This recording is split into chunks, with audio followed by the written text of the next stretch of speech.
bienvenue encore une fois ci seeni émission le soir de l'actualité Abdou face au majeur ñu ngi leen di nuyu di leen sant di leen gërëm di sant yàlla suñu borom bi ñu may tal ak fekkee ba tous les samedis ñu mën a jàkkaarloog téléspectateurs IJAD TV fas yéene échanger ak ñoom ci li nga xam ne laal na réew mi koom-koomu réew mi développement réew mi ba ci socialu réew mi bi ci bitim réew chaque jour nag ñu ci ànd ak ki nga xam ne kenn dootu ko présenté Sénégalais yi muy Major Kandji mais laataa loolu dañuy ñaan yàlla suñu borom rek 18 safar bii nga xam ne moom lañ jàkkaarlool te ki nga xam ne mooy Serigne Touba Khadim Rassoul woo jullit yi woo jaam yëpp ne fekk ñëw leen Touba ngeen santale ma yàlla suñu borom 18 safar boobu yàlla sotti ci en tout cas ndox bu sedd guy nit ñi dem ci jàmm dikk ci jàmm te lépp li nga xam ne jàmm nañ ko yàlla suñu borom ci béréb bu tedd boobu yàlla nangul ñu ko def Sénégal réewu jàmm def Sénégal également réewu naataange réewu bànneex mais également réewu diine donc loolu la ñu en tout cas ñaanal bépp doomi aadama bu nekk Sénégal ba ci bitim réew ngeen ñëw ak jàmm dikk ak ñibbi ak jàmm ci seen njaboot.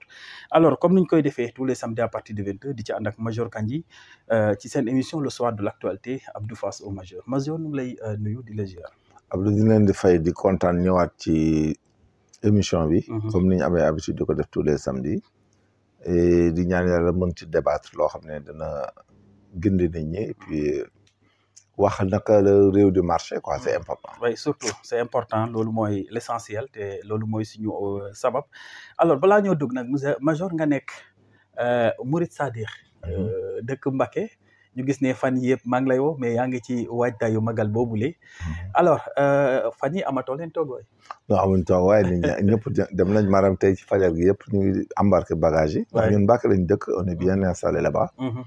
donc màggal gi suñu màggal la quoi ñun dañu am habitude di ko màggal pendant des années et des années des décennies et des décennies.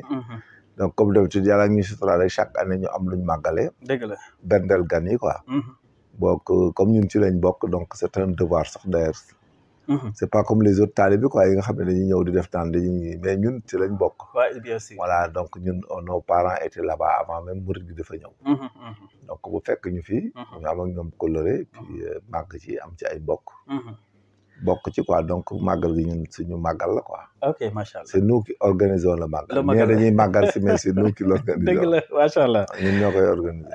macha allah en tout cas ren équipe IJAD TV yaa leen di recevoir non bàyyi kër gi ngay bëne màggal gi moom ku ñëw da ko xaj. ci yow la ñuy dal de. waaw incha allah incha allah rabbi acca yàlla nañu ci yàlla yóbbu ak jàmm. te kattanal ñu ba ñu mën a lépp di nga xam ne yéene nañ ko ci bésu Khadim Rassoul boobu ñu def ko ci jaamu ci yàlla suñu borom. santel ko yàlla suñu borom te ñu ñaanal xalif général Serigne Mountakha Mbacké mu yàgg fi lool te wér ak njabootam yëpp. alors Major ñu dugg ci actualité bi nag li ci gën a fës mooy plan de redressement bi nga xam ne économique bi nga xam ne le premier ministre Ousmane Sonko ak le président Bassirou Diomaye Diakhar Faye lancé nañ ko démb su ma juumul samedi bi foofu ca Grand Théâtre alors sa njagat ci discours en tout cas balaa ñuy ñëw dans les détails ci discours bi d'une manière générale du premier ministre et du président de la République par rapport au redressement économique. D'abord, redressement économique, qu'est-ce qu'on entend par redressement économique? Non, ouais, c'est parce que l'intitulé mooy redressement économique, mais c'est l'intitulé quoi. Mais dans le fond, c'est des mesures yu ñu jël, c'est pour relancer l'économie, c'est-à-dire c'est amener des recettes additionnelles. Quand tu amènes des recettes additionnelles, là c'est une relance économique. Relance là, ouais. Quand tu récupères des fonds perdus ou des fonds dépensés à tort ou dépensés inutilement autres, là-bas tu redresses. Okay. Mais quand tu amènes des fonds additionnels, ça tu augmentes l'économie. Il a fait un discours, il a des mesures prises. C'est des mesures pour renforcer l'économie, les finances. Donc là, c'est la relance économique. Donc, intitulé, au lieu de faire un redressement. C'est-à-dire, lui, il a pensé que c'est redressé, mais l'économie était intacte. Okay. Parce que l'économie que nous avons, bien fait que nous, day nekk économie boo xam ne soit day déficitaire wala mu excédentaire. Ça c'est un des deux. Mais tel que soit l'état des lieux, que ça soit déficitaire ou excédentaire, mais quand tu amènes des recettes additionnelles, pour par exemple, considérons que c'est déficitaire. Mais quand c'est déficitaire, tu fais le redressement quand tu récupères les éléments qui ont provoqué ce déficit. Quand tu récupères, s'il y a des éléments qui ont occasionné le déficit, des faits ou des éléments ou des pratiques autres qui ont fait que le déficit est, les finances sont déficitaires. Là-bas, tu redresses. Okay. Maintenant, quand tu trouves une situation financière, mais quelle que soit la théorie, mais quand tu amènes des fonds nouveaux, de nouvelles fonds, si vous voulez, pour que même le déficit soit enlevé ou bien tu renforces, là tu relances. Okay. Maintenant, le dispositif mis en place, c'est un dispositif de relance. Mais il avait redressé, parce que le président Diomaye avait déjà redressé. Ils ont été confatés. Ils ont redressé avec l'annulation des deux institutions-là. Ah oui. HCC et Conseil économique, social et environnemental. Ils ont déjà fait le redressement. Ok, parce que même Diomaye, dans son discours, il en a parlé. Ouais, le président a compris. Ça reste pourquoi. Ils ont redressé déjà. Techniquement, ils ont redressé. Le redressement, moi, de laisser tout ce qui consomme inutilement notre argent, tout ce qui entrave l'économie de par des dépenses, quoi, qu'on appelle récupération. Là, par exemple, le changement par l'existant.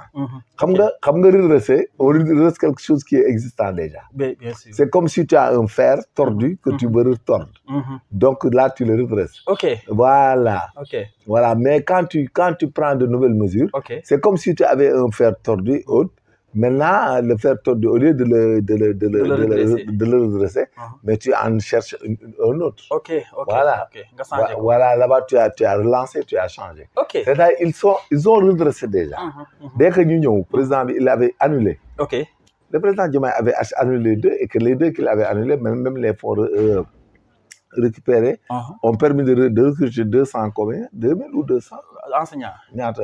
2000 enseignants. Voilà, là, ils ont redressé déjà. Le redressement a été déjà fait. C'était les mesures draconiennes sur les dépenses inutiles. Ils l'ont fait. Là, c'est le redressement. Maintenant, comme malgré le redressement, nous avons un déficit budgétaire, par exemple, et des dettes qui nous amènent à 119 points. Donc, ça nous crée un problème. Maintenant, pour être autosuffisant sur le plan endogène d'abord, il faut qu'on cherche des fonds. Et les fonds là, pourquoi on les cherche? Parce qu'il y a des possibilités de taxer des gens. Par exemple, l'avènement des véhicules n'a pas été quelque chose d'anomalie haute, c'est une mesure normale et légale. Mais on sait maintenant que si on le fait, on peut gagner de l'argent. Maintenant, comme on gagne de l'argent, c'est pas récupérer et gagner, ça fait deux. Récupérer. Non, récupérer quelque chose qui était perdu. Détourner autre, là-bas tu redresses, la situation. Mais quand tu gagnes, là c'est intelligent maintenant, tu relances l'économie. Tout à fait.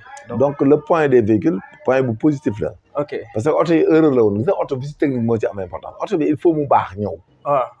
Léegi ba ko defee 10 ans bon ku nekk mën na indi auto benn ñëppay gagner, la douane va gagner des recettes. Parce qu'il y aura un flux d'importation important. Donc, les bol yi jël auto France dañ la koy may. Pratiquement un véhicule de 10 ans en France, c'est presque quelque chose à donner. Toi, bi dañ koy teg benn place. Benn auto bu daw fukki at France. Dañ koy sàkkal pexe. Des fois, ça mën nga am à donner. Donc, yow li ngay fay du metti ci yow. Ki koy jënd aussi, il aura la même marque. Et puis tout, au lieu de payer 8 millions, 7, tu paieras 6 ou 5. Donc, pour tout le monde, l'État récupère de l'argent autre. Maintenant, ce qu'on dit, il parle de l'état des routes, il faut arrêter. Auto yi xaj nañ fi Sénégalais ñoo dul dawal normal mais duñ gaare normal duñ daw normal. Non, gaare bi moom problème. Gis nga le problème des véhicules au Sénégal aussi c'est des problèmes d'urbanisation. Kenn du tabax kër léegi tu préfères gagner un garage, tu préfères louer ko 200 000 francs. Kenn def garage ci kër yi en fait de quoi? Non, kenn du fi tabax garage ci kër. Da ngay def immeuble 4 étages doo def souterrain. Tout à fait. Mais c'est ça. Le problème aussi, loolu mooy problème bi. Les routes là ne sont pas bloquées à Dakar. Et puis pour aller hors de Dakar, mais si les gens respectent le principe de l'autoroute, circuler à droite, dépasser quand il le faut, mais il n'y a pas d'embouteillage. Mais quel est le problème? S'il y a des accidents dans la rue, sur la route, sur les autoroutes, mais il appartient à Eiffage et à Touba d'enlever les accidents. D'avoir des engins, bon accident à moins de 20 minutes, à gauche ou à droite, gars, constaté quoi. C'est d'autres mesures, mais c'est pas parce que les routes sont suffisantes. Macky Sall li mu fi tabax doy na ci mbedd. donc véhicule mën nañ ñëw loolu ça pose aucun problème la taxation de la cigarette de l'alcool même des habillements c'est normal oui parce que c'est pas vital c'est pas vital c'est du ceeb du diwlin du suukar du logement du médicament ce que l'État ne peut pas augmenter ni taxer mooy la lekk naan faju affaire tout voilà mais ce qui est luxe mais celui qui est dans le luxe c'est ton problème tu dois payer le prix donc yére yeeg ñoom seen yooyu yëpp dañ ko war a taxer mais kon jéeg bi problème non du loolu jéeg gi dañuy yàqal Sénégal demal Côte d'Ivoire les femmes là seen toilette ay wutin la ñuy sol wutin bay waaw ay wutin la ñuy sol ak yeneen yére mais doo imaginer foofu kenn di jënd ay mètre 18 000 francs jënd ay perles di takk or ba ci suuf mais ku ko def c'est du luxe parce que loolu da ngay foo da ngay puukare donc celui qui joue wala nangam tu payes le prix c'est tout tu payes le prix mais les cartes bi on doit payer les xbet les jeux là doivent payer des taxes voilà la cigarette l'alcool doit payer les taxes les lieux de plaisance là buñ ci ñëwee da nga war a fay taxe da ngay fay taxe gis nga sàngara si dañuy yokk ci butéel bi xaalis butéel bu nekk sàngara butéelu sàngara bu nekk nañ ci yokk 100 francs cigarette si mais c'est la vérité waaw c'est ça léegi nag buñ taxé wul mais un pays boo taxé wul doo ci génn bien sûr le CARAS là national là les gens n'ont qu'à donner des baux à tous les Sénégalais gis nga théorie waaye impôt domaine yi le président Diomaye ba mbokkam yooyu moog Ousmane ñoom la ñuy jóg xamul tax ñu war a jóg ci ñoom munoo muusa ka waane ba doo def ay deal impôt domaine pour am bail il faut ngay xëy le matin di jox à gauche di régler à droite or que c'est le job quel est le problème des maisons habitées depuis 30 ans munoo jox nit ñi bail des maisons habitées depuis 1963 tu peux pas donner même aux personnes la titre foncier des baux mais on est dans quel pays il faut que def demande topp ci ku nekk di jàggat benn suba teel le préfet bu nekk dans le département où tu es tu fais des baux à tout le monde dañuy jël un géomètre technique bi c'est très simple gis nga dans toutes les villes du Sénégal les préfets là dañuy dem jël géomètre jël urbanisme bi local bi am na département bi am na chaque département a une direction de l'urbanisme chaque département il y a des géomètres là-bas sur place il y a des services de CARAS gis nga le préfet mooy dem jël un géomètre jël waa urbanisme ñu ànd ci dëkk bi ñu xool toutes les maisons normées ñu numéroté leen defal leen plan cadastral defal leen tout préfet bi jël le propriétaire ñu dem ñu cadastré ko defal leen nikat préfet bi ñëw defal leen contrat de bail waa ji dem enregistré ko ci domaine régional bi cadastre nangam mais pourquoi ça vient à Dakar pour demander un bail tu l'amènes à Dakar et puis ça traîne beaucoup non à Dakar on doit rien demander les régions ont des services de CARAS sur le plan régional le bail dans la région ne doit pas quitter la région un bail à Mbour ne doit pas quitter Mbour et son département un bail à Diourbel ne doit pas quitter Diourbel pour venir à Dakar parce que c'est une location de l'État et tout se crée là-bas là-bas c'était une curiosité pour xool léegi nag celui qui veut lotisser un domaine national un domaine privé national mais peut-être mën nga ñëw pour état bi xool mais des maisons dans les maisons habitées il faut donner des baux à toutes les maisons ce qui fait que léegi les gens auront la possibilité de donner des garanties au niveau des banques parce que y a le CARAS, y a le NICAT, les banques. Même Touba gi ñuy wax le titre foncier de Sëñ Touba. Mais peut-être on va pas morcer le titre foncier, mais on peut donner des baux quand même. Les baux, c'est des contrats de location. Et que Touba, ça gagne les recettes. Que Touba puisse gagner les recettes. Que Touba donne des baux à son service normal qui cadastre, qui enregistre, qui fait tout. Et puis yow sa kër gi yow bàyyi la. Parce que bàyyi Sëñ Touba bi tey bu Sëñ Touba demoon bay nangu sa kër wala dara da lay fay.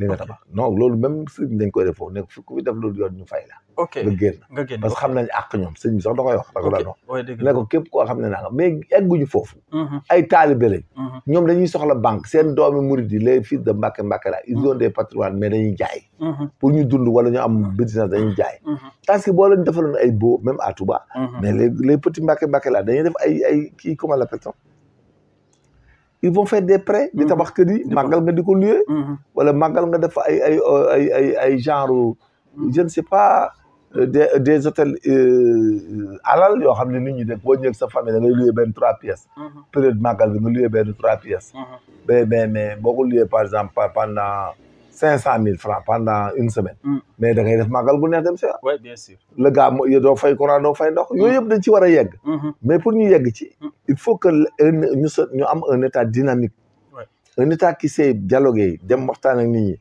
mais imagine da ngay dem Tivaouane les maisons sont là boo demee Saint-Louis Kër Yank boo demee Kaolack mais les gens ont des problèmes pour avoir des baux mais je ne sais pas jusqu'à présent quel est le problème nga bàyyee nga bàyyi les services de cas au-delà ñu gérer le malheur des Sénégalais mais il peut pas donner de baux aux gens c'est pas possible il faut éclater ça loolu aussi c'est bon léegi bon il y a aussi la taxation des gens qui utilisent l'internet et autres comme vous là donc si vous êtes payé par Google mais en fonction de ce que vous payez ci ngay fay bien sûr voilà donc je parle d'entreprises hautes mais les entreprises n'ont rien à payer ils n'ont pas de bilan ils n'ont rien foutu ils payent rien ok voilà mais c'est que là où il faut taper il faut taper sur la taxation de certaines choses yoo xam ne am na xaalis les véhicules la réciprocité des visas c'est normal ñun bu ñu ñëwee bu dugg sa réew ñun da ñuy fay taxe ñun on est d'accord on paye mais yow boo bëggee ñu suñu da ngay oui bien sûr loolu moom mais c'est logique ils n'ont qu'à appliquer ça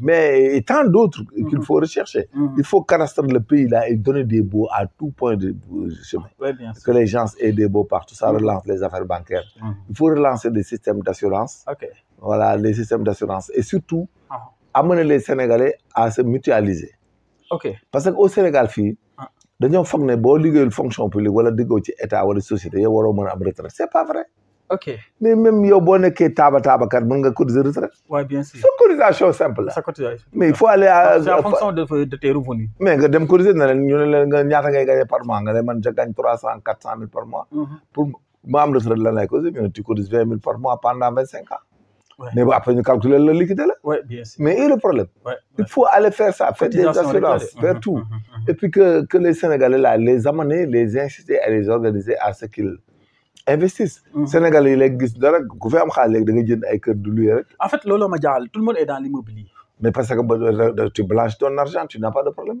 bu location bi jotee nga ne man lii laa luye ci année bi rek fay loolu dem doo bëri problème et puis tu cours pas de risque parce que benn tribunal du travail Sénégal yi dafa liggéey bi doxul tribunal du travail bi dafa war di gaaw le gars il licencie une personne da ngay ñëw ne ko tu as tort ou tu n'as pas tort mais waa ji mënta nekk entre waa ji boo duggee tribunal du travail yow non seulement ki la porte plainte doo am satisfaction yow da nga am fitna yaa ngi ci inspection du travail di dem ak di ñëw kenn xamul lu mu doon soo demee tribunal du travail da ngay dem ak di ñëw doo xam lu mu doon c'est le problème le fonctionnement de la justice aussi pose problème dans ce pays parce que day mujj loo dugg mën nga ci am musiba parce que da ngay gis ku ñëw di ci def loolu la neex di la duudal di la fenal di la comploter wóor na ne yow ki lay topp sax moom la gën a nekk sax te yow doo def dara nga gis nit duudal la xam nga aussi loolu day tax les hommes d'affaires là dañuy daw réew mi waaw chantage lay doon concussion quoi en quelque sorte mais si l'État encadre les entreprises entreprise bu am problème ñu xam lan la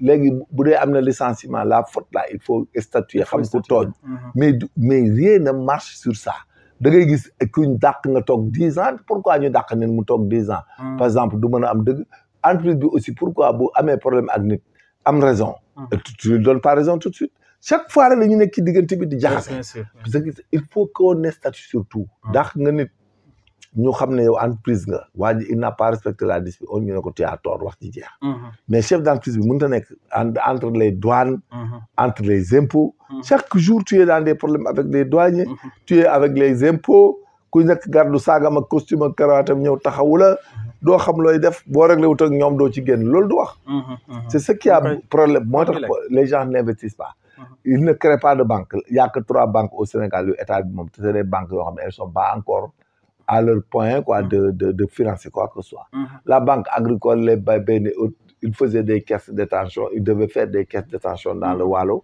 pour que booster l'agriculture il faut pas le booster parce que agriculture pour ñu booster ko il faut mu am des banques qui financent les agriculteurs léegi les banques aussi pour financer les agriculteurs parfois il faut qu'on te présente des garanties mooy comme là il faut aller au baux agraire aussi le bail agraire àll bi di am ay kayit sa tool am kayit même les bétail aussi waaw non bétail sax mën nañ ci dem mais Sénégal ba tey le ministère de l'élevage et tout ça après bi bétail bi pour ñu def ay assurance ay garantie même une banque ne prend pas le risque de non il ne prend pas waaw du ko mën a jël non parce que amoo ferme amoo statut amoo ay vétérinaire amoo dara les bêtes ne sont même pas immatriculées voilà c'est ça voilà donc duñ ci dugg mais le champ peut aller vers ça imagine Sénégal problème industrie ak agriculture mais problème là parce que on trouve du basalte à Ndiaganiao le gars il veut demander la mine mais comment il a été autorisé sans pour autant que l'État ne prenne en compte le conflit local, c'est-à-dire l'approche de résolution du conflit entre l'industrie et les locaux.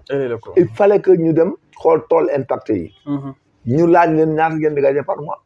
mais ñun ne waa ji da nga leen koy fay da ngay leen di fay la valeur de les rentes annuelles. Et vous occupez la terre. La terre, oui, bien sûr. Mais il le faut. Parce que sinon, mais ces gens, c'est leur source de revenus. Mais tu viens, tu fais des études de basalte. Ben ouais, moi, le signé le ministère de Bénékait.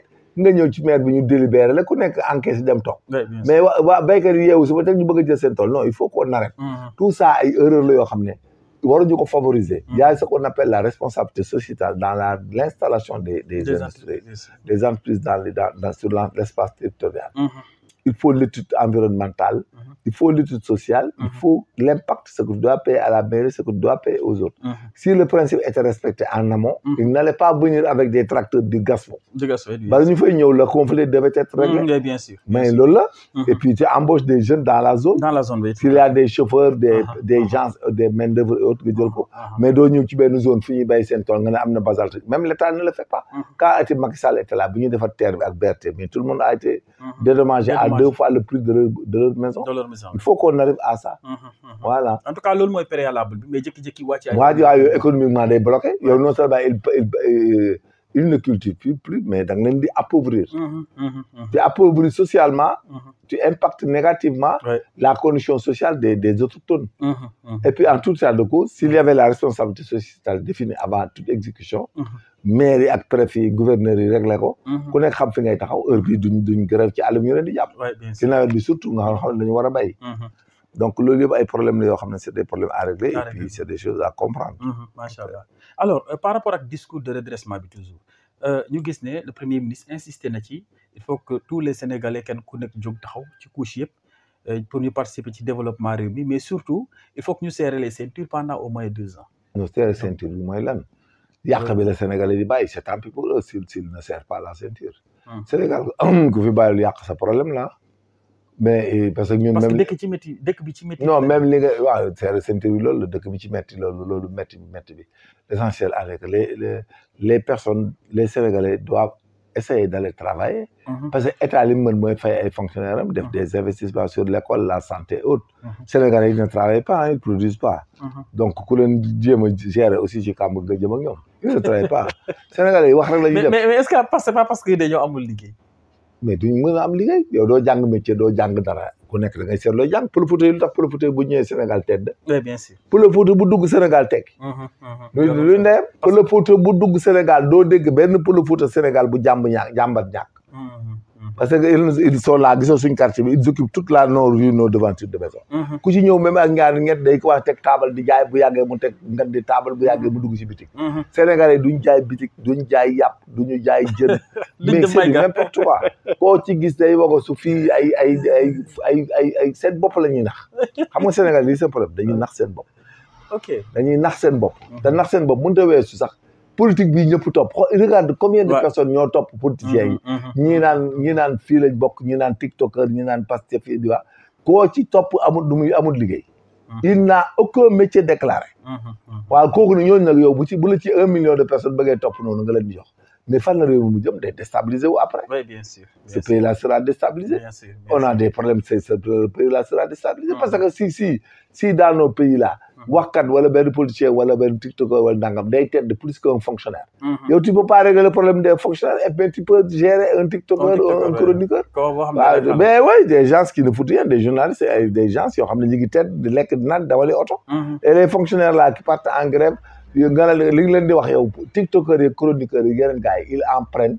ñoom ñu ngi ciy dund parce que li gars yi di laaj ñu ngi koy am ñoom 20 fois. voilà dans ce pays da ngay gérer ñiy liggéey ak ñiy produire. gis nga nos moyens là on a qu'à les donner pour mettre dans de bonnes conditions les fonctionnaires autres qui travaillent bien. léegi ñu fexe développer l'artisanat. l'élevage et l'agriculture. l'agriculture surtout. la pisciculture. l'horticulture. oui. voilà yooyu mooy wax ji. mais nekk ci dëkk boo xam ne yow. les grands barons là ñi fi am doole mooy waxkati télé yi. mooy ñi nga xam ne ay tiktokers nangam di agressé ki 72 heures ki wax. mais loolu tant que ñu ngi ciy réussir le pays là du dem. ok tant que nit ñaa ngi réussir ci wax labat ñi affaire naa fekk ak yooyu ak délation. du dem gis nga yooyu non c'est des prémices de corruption et de concussion. ok c'est la même chose parce que xam nga la demee. boo nekkee ci benn chef d'entreprise bu mag Sénégal DG wala dara au lieu nga liggéey mais pour nga nëbb say lakk di def say conneries. ñooñu ngay jël di leen jox ñu lay waxal ak di la dugal fu ne. di la tagg fictivement.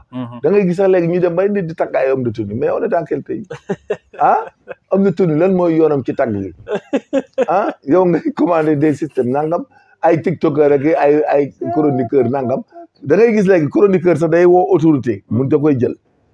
recevoir ko yow ba dee yow da ngaa nekk autorité yow log mu normal am grade am tout koo ci laaj du la faale. duñ la xool. cela veut dire que foofu la réew bi toll. oui bien sûr waaw réew bu tollee ba nga xam ne chroniqueurs yi ñoo koy commandé. waaw mais c'est tant pis. di commandé di orienté. di waxal nit ñi lu dëgg def mais ku nekk na nga def li ngay def rek mais ëllëg. s'il y a des détails mais chacun assumera. gis nga booy jël ni si on continue. mais ça va nous insécuriser plus gravement que moment bi ñu toll xam nga ñu ngi wax ni. mais gis nga même état yi di wax ni bu yàggee duñ mën dara ci Sénégal yi. parce que ni ñuy comporté wala fii nit ñi la ñuy def di ko wax di ko lijjanti di ko def ku nekk di seet ne da ngay tirer profit yow dem. keneen ñëw tirer profit dem. dem ba réew mi léegi mu nekk ñaari réew 2 citoyens 2 nangam. gis nga si on a. division de moom am na. waaye bu garaaw. division bu garaaw am. moo tax bu division bu garaaw boobu nag moo ñuy sombreloo ëllëg xam nga ñu ngi nekk dans les prémices xam nga ñu ngi wax ni ne dañuy defar ay effet parce que y a des crimes contre l'humanité mais crimes contre l'humanité c'est de la compétence de la CPI oui bien sûr mais finalement on a qu'à amener la CPI ñu enquête lépp ñëpp porte plainte ku nekk li la daloon nga porte plainte pour que sénégalais ku nekk xam li nga defoon ndagam li ñu la def légal na nga répondre ak say actes waaw ku nekk day porte plainte parce que ça ne sera pas seulement l'histoire des événements CPI égale CPI toute détention arbitraire illégale est de la compétence de la CPI bu boobaa tout le monde va porter plainte et que l'avantage est que foofu amul député amul magistrat amul ordre d'informer amul procédure particulière ñëpp a ci yem ku ñu woo da ngay ñëw ci saasi bu CPI ñëwee ku mu woo da ngay ñëw même si tu es mis on te convoque tu viens amul juridiction nanga bu dee magistrat bu ñu la convoqué da ngay ñëw bu dee gendarme militaire même si tu es en activité amul ordre d'informer tu viens tout de suite bu ñu lay jàpp dañ lay jàpp tout de suite dañ lay enquête tout de suite moo tax c'est très important Ousmane Diagne li ñu mën a aider mooy mu indil ñu CPI benn yoon comme ça on va régler nos comptes définitivement c'est la vérité non bu ko defee ñëpp dinañ mën a répondre day noppi et puis ça protège les magistrats parce que les magistrats sénégalais là yi fi nekk nii actuellement nii am na yoo xam ne boo leen ko yanee wala nga def ko dañu def procédure def nangam après si un régime change encore on retournera à la case de départ xam nga loolu mooy problème bi actuellement ce qu'il faut régler au Sénégal dañu war a régler ba nga xam ne justice bi dana delluwaat place am tous ceux qui ont mis leur main d'une manière illégale ak yooyu ci Sénégal ba dugal ci def mesure bu dul yoon wala nga def fi lu dul yoon ak kii que tu sois ñu def ay plainte contre toi ñu instrumenté plainte yi muy dëgg ñu dàq la wala ñu tëj la voilà loolu foofu lañ toll parce que il n'est pas permis aussi que dans un pays ñu mën a continuer dans le soubresaut de la répétition waaw répétition bi mënta nekk parce que fii ku fi naxul sa bopp xam ne nañ joxe exemple rek te en 2029 si la paix revenait au pouvoir mais ça sera encore la même chose pire même mais loolu du solution mënuñu nekk chaque régime bu ñëwati léegi dal ci magistrature bi dal ci police bi ak gendarmerie mënta nekk et puis amul nax sa bopp ne fi mu ne nii tey imagine tey ñi nekk ci opposition ni tey bu ñu nga ñëwoon pouvoir bi magistrature koy gën a sentir oui bien sûr mais c'est grave xam nga loolu du réew dafa grave non dafa grave c'est grave actuellement qu'on se voit pas la face si une opposition prenait le pouvoir demain je donne un exemple tey bu Moustapha Diakhaté ak ñi mu àndal ak ñun ñu wal jëloon pouvoir tey da ngay gis ñoo xam ne fi ne nii seen première cible mooy nekk justice oui bien sûr mais loolu la justice finalement se met en danger et c'est nous qui mettons en danger la justice parce que on leur amène du n'importe quoi on leur demande du n'importe quoi on invente du n'importe quoi léegi nag problème yi ñu leen di dugal ñoom dañuy dem a dem ba ci procédure yi ñu ciy def bu yàggee dañuy am problème xam nga tey boo ne yow ci fee yi fi amoon nga ne da ngay dem ñu def ko ay xam nga kii crime contre l'humanité mais tu mets les magistrats dans de sales draps parce que ñu explique defar ko pour ñu defar procédure yi def ko normal mënuñ ci génn day métti. non du sotti mënuñ ci génn. parce que gis nga télé bi am nañu ci génn daal man force spéciale laa bokkoon. waaw damay wax loolu kay man moo ma jaaxal. mais aussi. mais est-ce que sax ñoom maintenant est-ce que ñu ngi xool. est-ce que war ñu. est-ce que ñoom ñu ngi xool TikTok bi y a de quoi ñoom ñu def un veille à la ci TikTok bi ah. je pense que la magistrature là. yaa yooyu laaj tax ñu ngi xool de. non il faut ñu wut ko. est-ce que yéen a ngi xool. non il faut ñu profiter je pense que le ministre même le procureur Dakar mais ils n'ont qu'à chercher des gens qui regardent le TikTok de chaque jour. vidéo yenn il faut les garder. non attendez c'est ce que je dis là c'est très sérieux. gis nga bu affaire yi enclenché wu fii. mais si tu n'es pas. ñi di déclaré être des forces mais dañuy yóbbaale régime bi. non c'est clair et précis. dañ lay waxal te liñ lay waxal yow que muy dëgg ak li ñàkk dëgg dootu ci génn. am na koo xam ne da cee dem bay wane ay photos fu ñu toogee. mais gis naa ko dama koo gis. dama leen di wax ne ma ne mooy kaawu Côte d'Ivoire. gis nga. li ma gis nii ci TikTok. si ces gens-là n'arrêtent pas tout de wuti jàmm dem seen yoon. gis nga gars yi génn nii da ngay sentir ne ñii c'est des frustrés. oui c'est des frustrés. voilà te ils n'ont plus de retenue. ki ñi ma gis ni gis naa ci ñaar xaw ma. gis naa ci ñaar ñu ma repéré ñoo xam ne ñoom. dëgg la non amatuñu retenue. oui même te di ngeen ñu ngi menacé même. oui dañuy menacé c'est vrai. waaw xam nga nit bu demee ba risqué na man par force spéciale la. mais ça devient grave. et puis dañuy saagane aussi directement. et puis am na fi sax benn ministre bu génnoon ne ànd naag benn waaye ba gis armes yi gis naa nga aussi loolu dañ ko fàtte. ah oui xam nga moo tax gis nga c'est de la peine perdue de parler de ay Antoine Diome ak ay gendarmerie ay policiers c'est la peine perdue. gis nga le jour qu'ils vont aller vers ça. on ne pourra plus avoir un gouvernement au Sénégal parce que les gens seront obligés d'aller répondre. ok il faut que nga dem répondre. fii Sénégal li problème bi ce qui s'est passé ici dafa bëri vidéo. malheureusement dafa bëri ay vidéo ak ay wax. et puis la justice dafa am ay wax joo xam ne boo justice bi da koy jël en compte. day nekk incitation. wala menace wala ay nangam te loolu a suivi d'effet. et puis il y aura des problèmes. tu mënoo xëy le matin Sénégal nga dem Touba di jëlee ay nit ñu ñëw di wax parce que am na ñoo xam ne dañuy dem ci kaso bi parce que am na ñoo Touba koo xam ne nee na man maa yoroon ay carburant. maa yoroon bidon yi ku nekk sa njàmbaar nga doon wane. waaw malheureusement nag maintenant l'affaire là va déferler su déferler. yow après dañoo frustré nu actuellement. waaw mais ñooñu doon man maa yoroon bidon yi ki nekk États-Unis ne maa doon ko yàlla na ma yàlla baal rey naa ci ay xale dee nañ. mais c'est grave. c'est de l'auto-accusation il s'est auto-accusé. ñooñu mënoo ci génn. kaayam les maisons brûlées mënoo ci génn. un policier tentative de mort mënoo ci génn. les forces de sécurité vont dire que nii lañ def naa lañ def les balles là il y aura les autopsies calibre balle day génn lépp génn. force de sécurité non seulement day nekk loo xam ne ça les disculpe. seen yoon nekku ci. bal yi du ñoom. dóoru ñu daaraaluñu. mais c'est plus grave que quand les balles ne sont pas encore d'elles. léegi nan la ñuy def ba xam ne lii du balu FDS. non kii bee koy def autopsie bi da koy xam. calibre bi daan bal bi day wax calibre bi dafa am millimétrage. day am paroi bi ñoom dañuy mesurer parce que paroi bal bi. te bal bu nekk dafa am dimension am diamètre. te xanaa FDS ñoom rek ñu am bal yooyu. non ñun bal yi ñor dañ bal homologué lañ. mais boobu waaj bu ne yoruñu bal yow mënatoo dara ci FDS.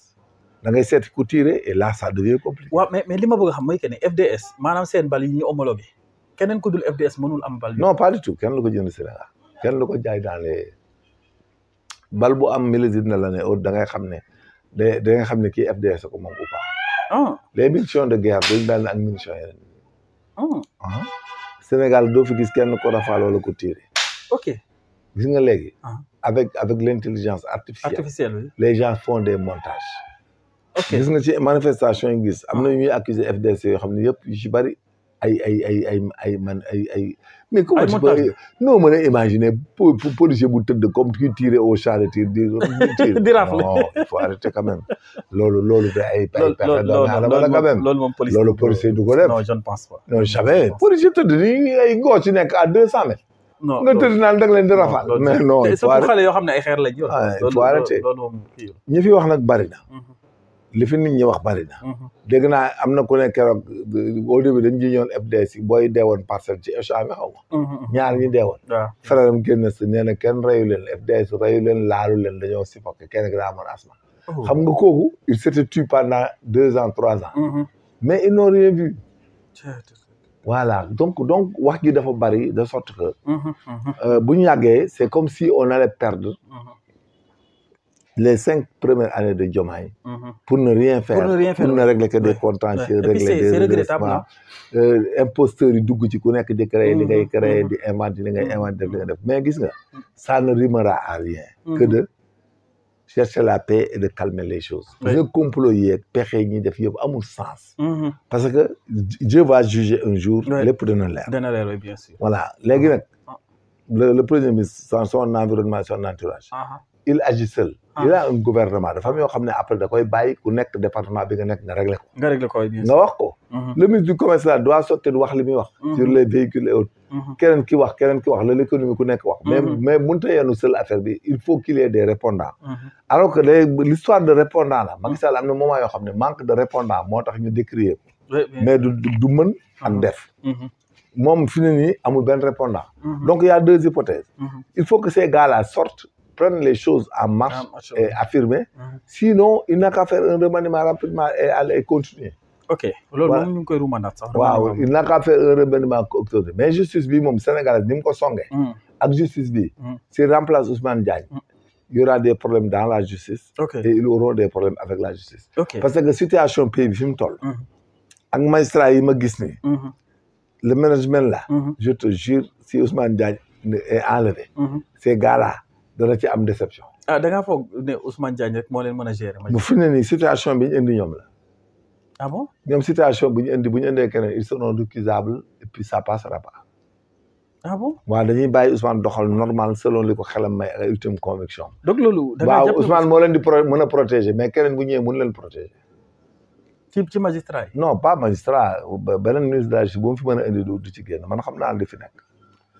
beneen ministre bu fi ñëw du mën a remplacer. du mën a gérer magistrat yi comme. non du actuellement à temps X. du question mën a gérer. mais dana am technique yoo xam ne da koy manqué yoo xam ne magistrat yi dañuy dem ba duñ ko nangu. xamul tax magistrat yi aussi ils ont des carrières et munoo nekk magistrat mu desal la 20 ans nga asaaloo sa xel ba nit ñëw mu ëllëg di la sanctionné wala di la retraité. te doo ci mën dara fii Sénégal la waxi kese fi nekk. bu ñu yeewoo def décret arrêté sa solde nangu say bagage gendarme ñëw taxaw da ngay perte. fii ngay ñibbi Mbàkke toog tu n'auras rien du tout. tu n'auras que tes yeux à pleurer kenn du la gréval kenn du génn ci mbedd. loolu nañ ci bàyyi xel ñun.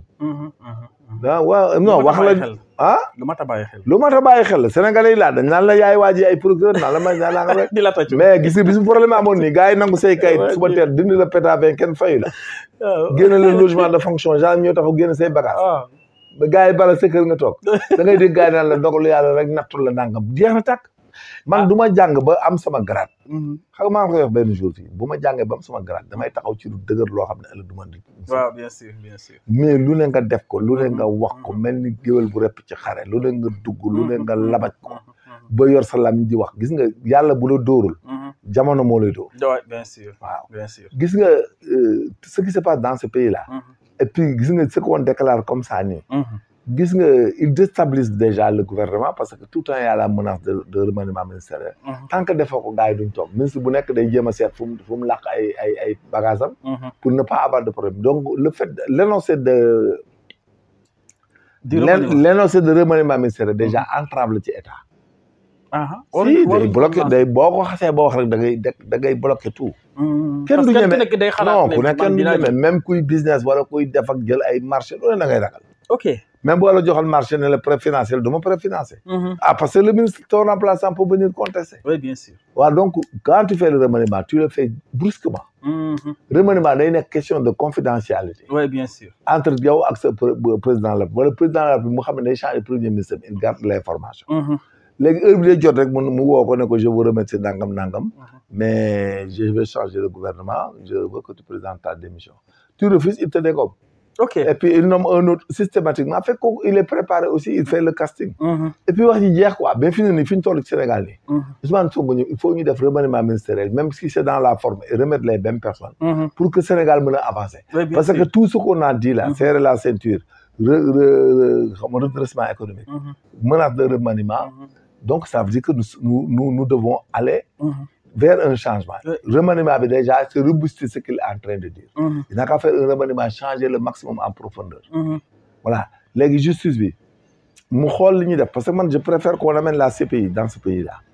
Ah oui. Mais est-ce que là aussi du métier? Non, du métier parce que xam nga tax CPI moo koy mën a régler. Parce que le gouvernement actuel et là juste actuellement ils sont récusables. xam nga tax sont récusables. Parce que ñoom régime bi fi nekkoon ñoom ñoo doon antagonistes yi. Ok ñoom ñoo doon manifester c'est eux qui sont supposés être le régime actuel. ñoom ñoo supposés être les victimes et aujourd'hui ils sont légitimes. Donc ñoom y a un conflit d'intérêts par rapport à la justice. Ak ñoom ak par rapport avec les personnes qui voulaient poursuivre ce n'est pas possible. La seule solution CPI moo ko mën régler. yow mënoo nekk victime. ba pare nga nekk décideur. nekk gouvernement nommé say ministre nommé say magistrat. léegi yow ñi nga bëgg poursuivre yow yaa def décret ba dégommer leen. boo leen dégommé wutoon nag mën nga poursuivre mais yow am nga pouvoir dégommer leen. ñi nga dégommé ñi nga dindi ñi nga def yëpp léegi nga ne léegi yow man dama leen di poursuivre ndax léegi man maa leen remplacer. loolu c'est des vices de forme. Ok. Il y a ce qu'on appelle la théorie de la récusabilité. Ok. Dans le cas d'espèce, les gens vont récuser. Et que dans le cas d'espèce, même s'il y a des mesures faites par la justice, ça sera des mesures arbitraires qui vont rester encore dans la compétence de la CPI, dans la notion d'atteinte aux droits humains. Ok. xam nga loolu mooy problème bi comprendre. Même yow tey boo jëlee ay nit ñu nekkoon ci régime bi nga jugé leen ci domaine de manifestation ak yooyu. ba am ci ñoo indi ay problème. Ils vont dire que c'est pas légal parce que c'est le régime. Qui était partie civile et qui a jugé. Mënoo nekk juge et partie. Donc les mesures là qui seront prises par la justice et dans cette affaire haute seront des mesures décriées comme des abus d'autorité. Toute détention sera considérée comme une détention arbitraire. Mais dans le cas d'espèce, mais on n'a qu'à amener la CPI. Dañ ko indi CPI comme ça le pays va être stable parce que la CPI va reprendre tout et tout le monde va faire des plaintes au Sénégal. Et ces plaintes là qui seront faites, la CPI va élaguer au fur et à mesure ceux qui ont fauté, ceux qui ont des problèmes, ils vont les arrêter. Tous ceux qui ont fait des arrestations illégales, mais ñu jàpp leen, qui que tu sois nag, ceux qui ont fait des détentions, des tortures, des homicides et autres, mais des incendies volontaires, et tout cela vont aller en prison. Et ils vont répondre. Mais ça ne sera pas de la compétence des événements seulement, ça sera tout sur le pays. Ok. Tous ceux qui ont été dans le pays lésés, même les Farba Ngom et autres, s'ils pensent qu'ils sont lésés, ils vont porter plainte. Oui, c'est clair, hein? Ok. C'est-à-dire maintenant, on laisse tomber ou bien on amène la CPI. Parce qu'il ne faut pas qu'on mette en danger les magistrats. Cette affaire-là, day nekk loo xam ne day rester dans le pays. te dana indi problème bu gën a garaaw bi. Ah oui. Imagine nga toog le matin rek ñuy jàpp ci gauche droite ku nekk décret dem mais un jour le régime change même dans 10 ans mais les gens vont revenir. Oui, bien sûr. Mais keneen ki nga doon créer bu ñëwee. wala parti ñëw nangam mais après ils appellent encore les fonctionnaires. Ouais. Ils les mettent en prison ils renvoient. wala yow mën nañ la def sax nangu sax waaye yow doy na la nangu say bien. mais di lay problème du jeex. Et puis loolu c'est un risque mais finalement nag si on amène la CPI mais on sera peinard. Mais la CPI va venir tout le monde va porter plainte dans ce pays il y aura plus de procédure CPI da lay woo le matin tu viens. Ok ñu war laa jàpp il ordonne ton arrestation. wax jeex ñu ci dem Belgique dem kaso Belgique ñu ci dem à La Haye point barre parce que fa lañ toll. Parce que y a des choses yoo xam ne ça ne sera jamais laissé passer comme ça. waaw loolu moom il faut mu clair. am na loo xam ne si yoo xam ne ñaa ngi koy def nii. on dit pas rien on n'explique rien. mais am na yoo xam ne ñu ngi koy def ci dëkk bi yoo xam ne. dañoo penser que nit ñi dañuy nelaw. da ngay comploter pour des intérêts politiques. pour des postes à gagner. du wax mais il faut que la CPI vienne pour qu'on puisse élucider toutes ces affaires. Macha allah en tout cas nekk na lu am solo alors ñu jëm ba Fouta manifestation bu ñu organisé woon Ourossogui pour libération de Farba Ngom journal Yoor bindoon ne gars yi 1 milliard la waa APR mobilisé pour que ñu organiser manifestation boobu luy ay bus lu toll nii 8000 personnes ont été déportées de Dakar à Ourossogui alors loolu aussi 1 milliard nga décaissé ko pour manifestation. non waa jooju li muy wax xamu ko. bu dee loolu la bi gars yi dem ci yow bu dee. journal Yoor non manifestation politique la say yoon nekku ci ba ngay indi naan 1 milliard lañ def la xamoon ni mu ko indee xamoon ni mu ko indee et même s'ils le font là si l'argent est licite c'est pas son problème il faut mu clair. gis nga ce système boobu style de communication ñu jël moo leen di suul. moo leen di yóbbu délictuellement lui là il sera arrêté par les magistrats parce que c'est de la diffamation de la dénonciation. Il faut qu'il amène la preuve. le directeur de publication. non dañ koy jàpp de gars yi dañ koy jàpp de bu ñu ko jàppal duñ jàppati kenn de. Oui tu as dit des choses des fausses informations. Non il faut nga génne preuve bi. il faut mais loolu lañ jàppee gars yi. mais Adama Fall wax na dina porter plainte mais dégg nga. non am na ay plainte déjà mais loolu il faut que dana ko jàpp de. parce que aussi bu yàggee magistrat aussi il y va de leur crédit. mais journaliste aussi am na droit ñàkk a révéler source am. non du amul source. boo demee en enquête dañ naan la tu as dit qu'ils ont dépensé 1 milliard donne les preuves y a une plainte tu donnes les preuves. da ngay indi source mais doo ko la ko jox na indi xaalis bi ñu ko décaissé. danaan xaalis baa ngi nii nangam nii non mun ta nekk. ce qu'ils disent là dans les journaux da nga leen di bàyyi rek ba jour bi ñëw nga réglé ko.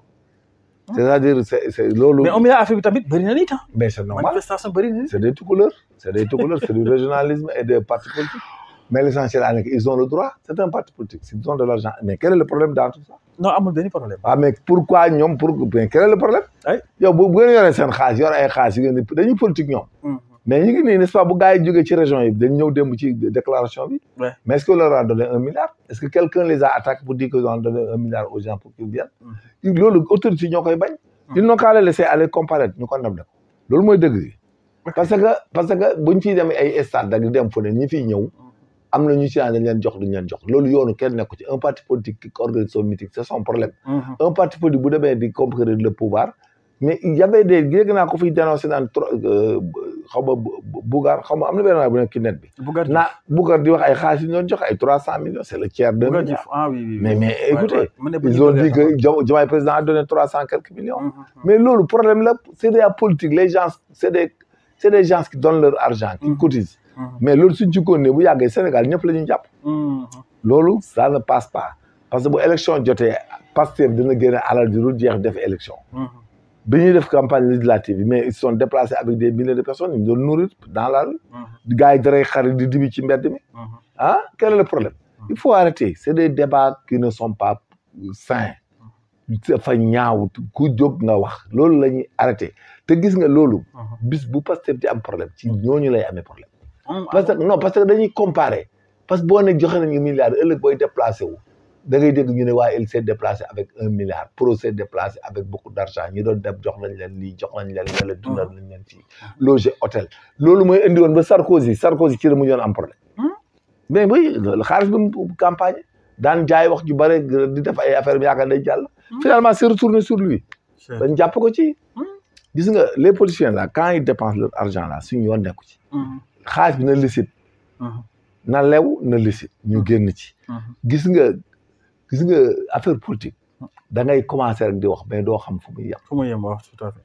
waaw xamaguñ fu muy yem gis nga li ñuy wax nii gis nga ne Farba Ngom la mën na leen dem ba lakk leen ci électrique yi gis nga moom mii li mu wax ni ci 1 milliard boobu mais amul logique ñoom Adama Fall jàpp nañ leen fii jàpp ñeneen moom mu taxaw ne waaye dafa indi milliard mais on va dire mais Adama Fall dina ne chroniqueur la non dama lay expliquer rek c'est-à-dire ma ne am na yoo xam ne système boobu mu jël moom lu jóg mu rajax moom koo xam ne rek kon ànd ak pouvoir nga jóg wax dana noppi lan moo koy noppiloo non mais justice da koy mujj noppiloo oui day dem ba justice bi aussi du ci mën a génn parce que yow waa ji mënta def délit ñu jàpp nga yow nga def crime duñ la jàpp loolu rek la mel bu yàggee day du dem bu yàggee da moral la ko dul nangu voilà parce que aussi c'est exposer des fonctionnaires ay cybercriminalité ak ay parquet bi da ngeen di exposer da ngay gis que procureur bu jub def carrière am ba mu normal mu ñëw ba ca fin bay war a toog dans 10 ans mu retraité yow nga ñëw yàq carrière am toog parce que yii mooy yàq carrière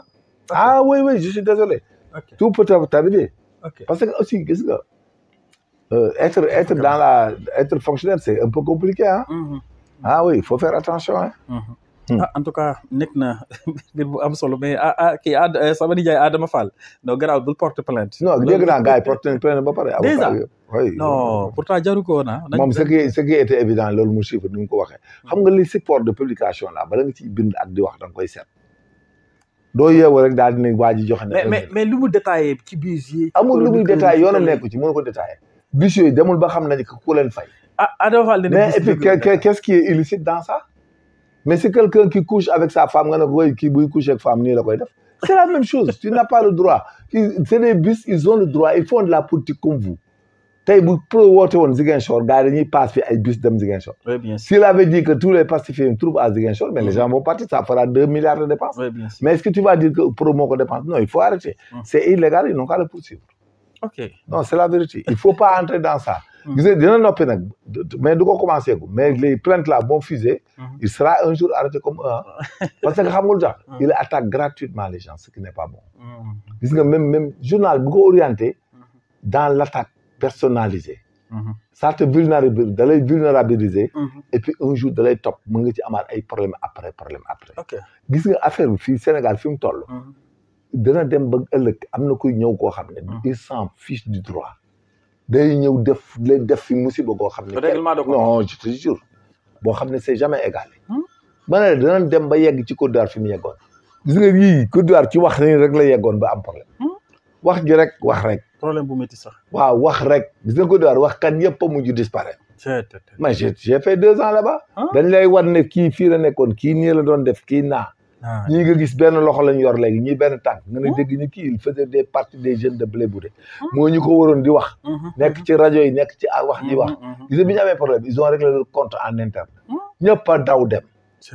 ñëpp daw dem gara ñëpp daw dem dara yow naka nga nekk ci réew moo xam te bu ne woon rajax yaay njëkk a naani kaani mais xam nga loolu da nga koy sóoraale xam nga réew boo ci nekkee da ngay fexe ba yow bu dara amee doo daw mais tey Sénégal am na noo xam ne tey yàlla tere bu ñu amoon benn problème de violence rek armée rek am na ñoo xam ne guddi doon nalaw sa kër parce que da nga naan man mii am na ñu ma tooñ am na ñu ma def nii ñu ma def na rek ils vont venir me tuer loolu baaxul baax ci moom ngeen gis leeraay yi ak niveau débat bi di kontaan ci moom bu baax a baax di ko ñaanal rek gudd fan ak wér-gu-yaram yàlla bàyyi ko suñu kanam ay at yu bëree bëri te mu ànd ak wér-gu-yaram parce que macha allah wax na ko léegi ci biir waxam ne 36 ans la def fonction publique gendarmerie donc ku def 36 ans dans la fonction publique di servir sa réew ba pare li nga jor ci xam-xam ngay koy delluwaat askan wi yaakaar naa booy wër un vrai patriote da nga jàpp ci kooku deuxièmement chaque fois ses positions bu muy nekk bi fi Macky Sall di nekk jusque là bi fi Diomaye di nekk les positions sont les mêmes il défend l'État il défend les principes il défend la justice il défend l'État de droit man daje nañ ay plateau yu bëri yi nga xam ne dama doon dal ci kaw Macky Sall mais à chaque fois dama doon daan déet demee leen nii waxee leen nii di régulariser vraiment kooku je pense que le pays a besoin de ce genre de personnes quoi qu'on puisse dire Sénégal ñu ñëpp ñoo ko moom bu baaxee pour les Sénégalais bu bonee également ñun ñooy vivre les conséquences donc kenn ku nekk ca la nga nekk ak la nga mën ngir yàlla jàpp ci pour réew mi mën a baax parce que mbaaxu réew mi mooy suñu sutura mooy suñu sac on a que le Sénégal di leen santaat bu baax di leen gërëm di leen ñaan rek ngeen abonné te activer la cloche de notification et on vous donne rendez-vous tous les samedis à partir de 20h ci seen chaîne YouTube UJAD TV seen émission le grand soir de l'actualité Abdou Fass au Major merci à la prochaine